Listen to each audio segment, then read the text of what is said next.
uma das grandes frustrações do profeta Maomé é que ele queria um reino muçulmano islâmico tremendo. Só que logo após a sua morte já começou a briga. Quem vai assumir o legado do profeta? Os parentes dele ou os homens de confiança dele? Aí você tem o Ali, aquela coisa toda, aí já começam duas linhas no Islã, que são os xiitas e os sunitas. Cada um brigando por quem tem o direito ao lugar do profeta. O Irã, por exemplo, é xiita. O Hamas é sunita. O ódio entre eles é maior do que qualquer polêmica que houve entre Lula e Bolsonaro na época das eleições. Sabe quando tinha bolsonarista e lulista que saía fumaça? Eu tô para falar que é mais fácil ter harmonia entre eleitores de Lula e Bolsonaro do que entre xiitas e sunitas. Tanto é que, de vez em quando, você eles ouve... não se unem no ódio a Israel, por exemplo? Aí sim, se unem no ódio a Israel, mas temporariamente. Por quê? Se o Hamas conseguisse a independência da faixa de Gaza, com o apoio do Irã, vou pensar numa situação ridícula.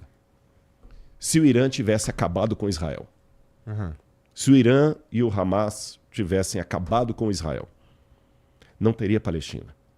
Porque o Irã iria tomar a faixa de Gaza, iria entrar em guerra com o Hamas.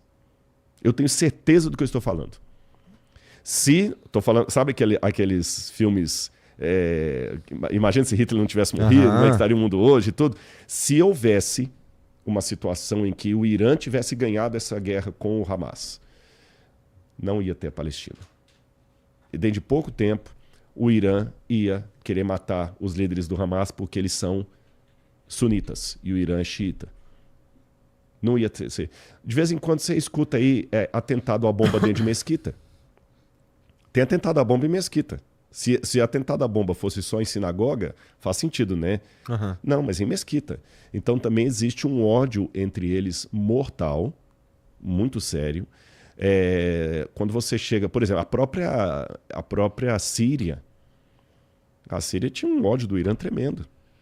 Muitos sírios, apesar do governo estar ali em conivência, sabe? No Líbano, muitos palestinos, isso aqui ninguém conta.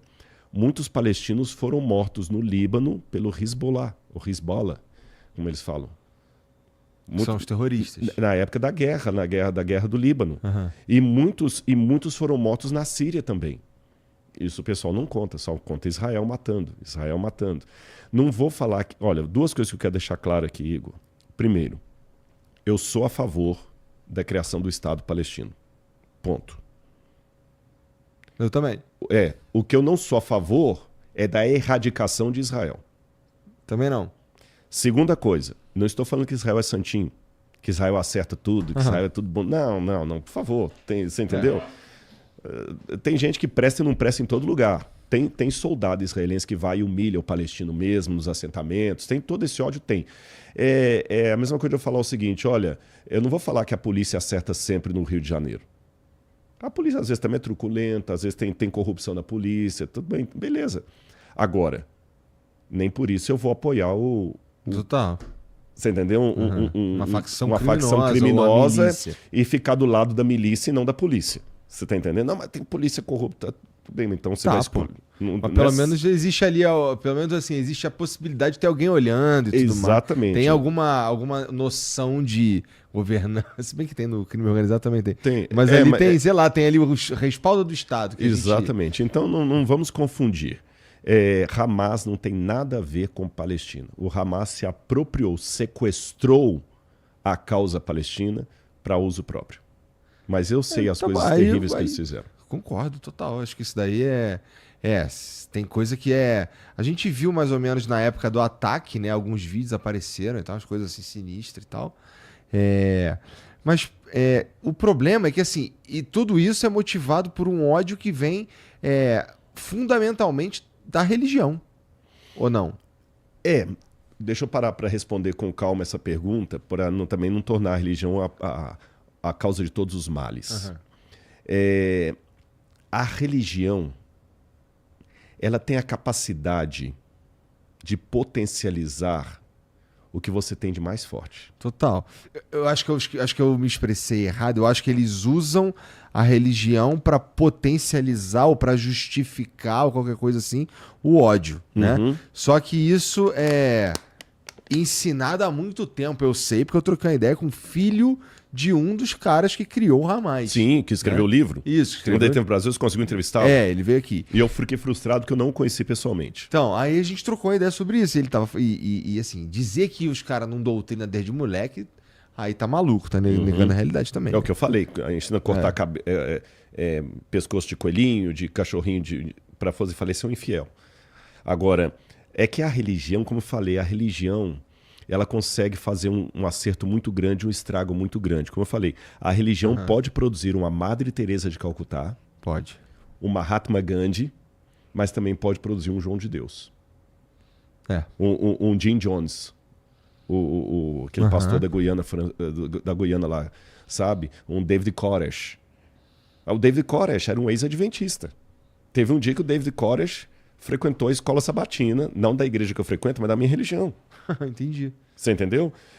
Aí eu fico pensando assim, meu pai do céu, o que ele aprendeu da igreja adventista para virar o David Koresh e provocar tudo aquilo ali? Então eu não sei quem é esse, qual o caso O David Koresh, ele é parecido com Indiana Jones, o pastor do diabo, só que ele ficou menos famoso. Tá. É que o pastor do diabo promoveu uma morte coletiva.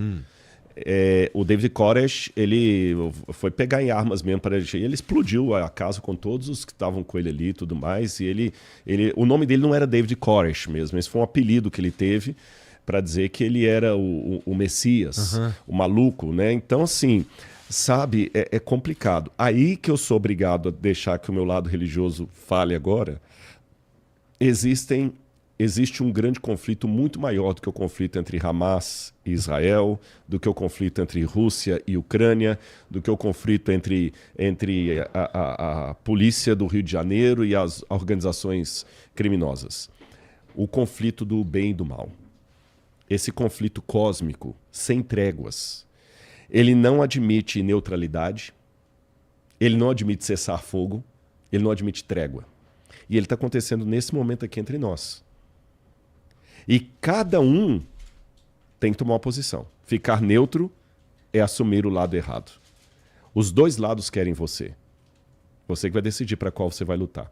Então esse conflito cósmico está acontecendo o tempo todo. E esse conflito cósmico acontece dentro das casas, da maneira como eu trato meu vizinho, da maneira como eu digito um comentário nas redes sociais, sabe, com pseudônimo lá, que ninguém está vendo que sou eu, da maneira como eu trato uma menor de idade.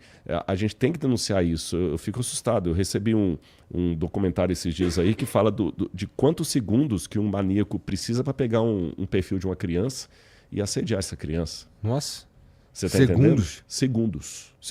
Nesse documentário eles fazem o teste ali, ficam, gente, é lógico, perito, eles simulam, fazem um perfil fake de criança e eles ficam marcando ali, acho que foi 35 segundos já apareceu um cara conversando com a menina lá e o perfil dele tinha um pênis no coisa lá. Nossa. Você tá entendendo? Então, assim, o mundo tá entregue. Não vou falar que o mundo está entregue a si mesmo, porque senão eu vou desacreditar de Deus. Mas que eu já não tenho mais aquela visão romântica da humanidade boazinha, que eu falei lá do Augusto Comte, não tenho não. Sabe, o apóstolo Paulo falou na carta a Timóteo, porque nos últimos dias os homens irão de mal a pior, enganando-se e sendo enganados. Nos últimos dias os homens se tornarão desafeiçoados, traidores, arrogantes, inimigos dos pais, amigos dos prazeres, antes amigos dos prazeres que amigos de Deus. E Paulo termina falando, Timóteo, foge também desses. 2 Timóteo capítulo 3, acho que é verso 15 em diante. Então, isso é muito sério, a gente tem que se posicionar.